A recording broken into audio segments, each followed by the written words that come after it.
Minimum 1 year hold చేస్తే you are saying మీకు 40% appreciation అక్కడే కనిపిస్తుంది, just land as it is. Correct. అలాంటిది ఇంకా కొంచెం ఒక 5 ఏళ్ళు పెట్టుకుని విల్లా కూడా కట్టేస్తే హోల్ మొత్తం పెరుగుతుందంటే. అంటే నేను కాన్ఫిడెంట్ గా 40% ఎందుకు పెరుగుద్ది అని అంటున్నానంటే, రైట్, నా ఓన్ గా నేను ఒక 10 విల్లాస్ ఇక్కడ ప్లాన్ చేస్తాను.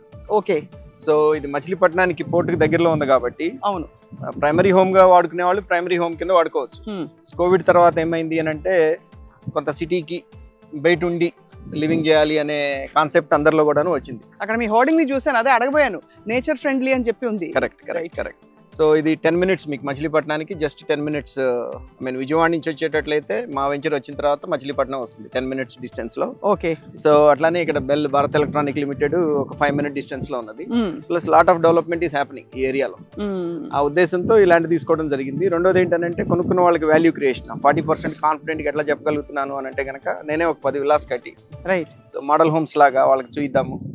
On top of it secondary home కింద కొనుక్కోవాలి అని అనుకున్న వాళ్ళు కూడాను ఫ్యామిలీతో వీకెండ్ బీచ్కి వచ్చి ఎంజాయ్ చేసి వాళ్ళ ఓన్ ఇంట్లో. ఎంత దూరం ఉండి బీచ్ ఇక్కడ నుంచి? 15 minutes అండి. 15 నిమిషాల్లో బీచ్. కరెక్ట్. అందరికి మళ్ళీ మరీ హ్యూమిడ్ గా కూడా లేదు. కరెక్ట్. ఎందుకో కరెక్ట్.